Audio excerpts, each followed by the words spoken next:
भिऊ नकोस, मी तुझ्या पाठीशी आहे. अवधूत चिंतन श्री गुरुदेव दत्त. श्री स्वामी समर्थ. मित्रांनो, स्वामी समर्थ माऊलींनी सांगितलेले असे काहीतरी नियम आपण पाहणार आहोत, जेणेकरून माता लक्ष्मी स्वतःहून तुमच्या घरी येईल. भक्तो, तुम्ही कधी असा विचार केला आहे का की तुम्ही रात्रंदिवस मेहनत करता, घाम गाळता, प्रामाणिकपणे काम करता, तरी तुमच्या पदात यश का बरं पडत नाही? का तुमच्या घरात आलेला पैसा आल्या पावली निघून जातो? का तुमच्या पाकिटात लक्ष्मी स्थिर राहत नाही? कधीकधी आपल्याला असं वाटतं की आपलं नशीबच खराब आहे. पण भक्तांनो, नशीब खराब नसतं, तर आपल्या घरातील ऊर्जा बिघडलेली असते. लक्ष्मी माता चंचल आहे, हे खरं आहे, पण तिला स्थिर करण्याचे काही नियम आपल्याला शास्त्रीयदृष्ट्या खुद्द स्वामी माऊलींनी सांगितलेले आहेत. आज मी तुम्हाला स्वामी माऊलींच्या कृपेने काही विशेष माहिती, काही उपाय तुम्हाला सांगणार आहे. जे उपाय ज्या भक्तांनी केले त्यांच्या आयुष्यातील दारिद्र्याचा अंधकार कायमचा मिटला.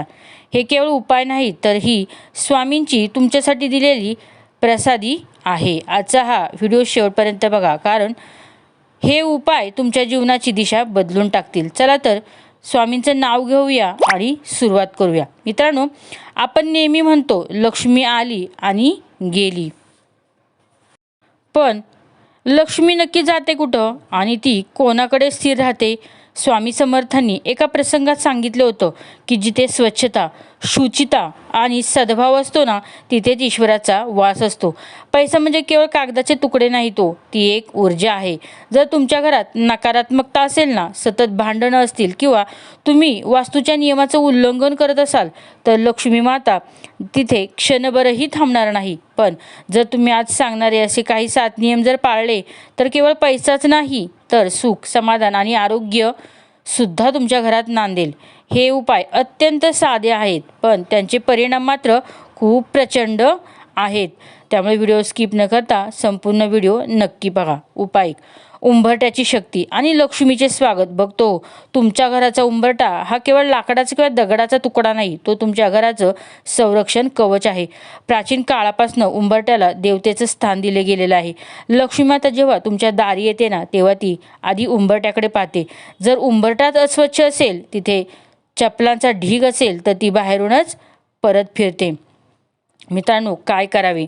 दररोज सकाळी उठल्यानंतर स्नान करण्यापूर्वी किंवा नंतर घराचा मुख्य दरवाजा उघडा आणि उंबरट्यावर पाण्याचा हबका मारा. शक्य असल्यास या पाण्यात थोडी हळद टाका. हळद ही मांगल्याचं आणि गुरुग्रहाचं प्रतीक आहे. दर शुक्रवारी उंबरट्याची पूजा करा, त्याला हळद कुंकू वाहा आणि दोन्ही बाजूंना छोटी रांगोळी देखील काढा. स्वामी म्हणतात, घर प्रसन्न ठेवा, तरच मनातील प्रसन्नता मिळते. उंबरट्यावर कधी कचरा ठेवू नका किंवा तिथे उभे राहू नका, व्यवहार करू नका. उपाय 2: स्वयंपाकघरातील अन्नपूर्णा आणि चुलीचा मान. दुसरा उपाय आपल्या घराच्या स्वयंपाकघराशी संबंधित आहे. स्वयंपाकघर हे घराचे हृदय असते. इथेच लक्ष्मीचे, अन्नपूर्णा मातेचा रूप वास करत असते. अनेक घरांमध्ये रात्रीची उष्टी भांडी तशीच सिंकमध्ये पडून असतात. ही सर्वात मोठी चूक आहे. उष्टी भांडी म्हणजे दरिद्राला दिलेले आमंत्रण आहे. रात्रीची भांडी रात्रीच घासून ठेवा किंवा कमीत कमी ती पाण्याखाली स्वच्छ करून तरी ठेवा. मिठाला लक्ष्मीचे रूप मानलं जातं. मिठाचे भांडे कधी रिकामी ठेवू नका, ते संपण्यापूर्वीच त्यात मीठ भरा. तसेच मीठ कधी प्लास्टिकच्या डब्यात ठेवू नका, ते नेहमी काचेच्या किंवा चिनी मातीच्या बरणीत ठेवा.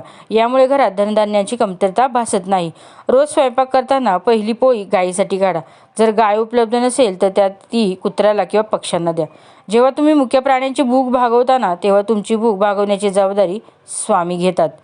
तसेच मित्रांनो, उपाय 3: सांजवात आणि सायंकाळची शिस्त.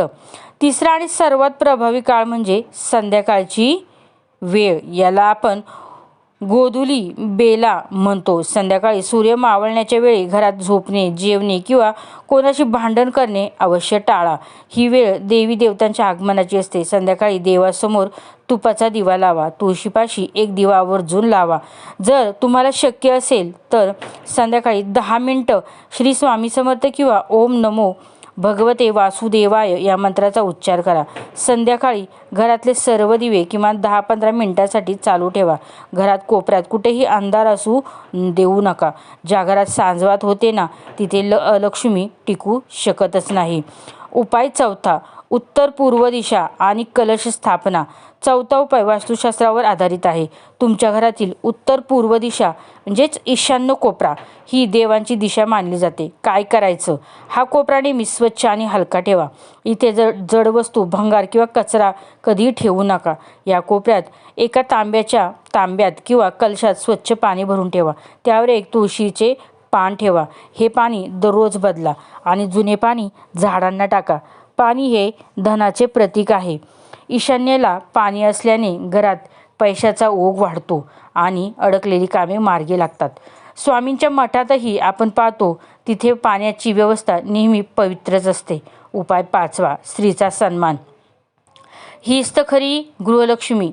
5वा उपाय हा कोणत्याही बाह्य वस्तूशी नाही तर तुमच्या वागण्याशी संबंधित आहे.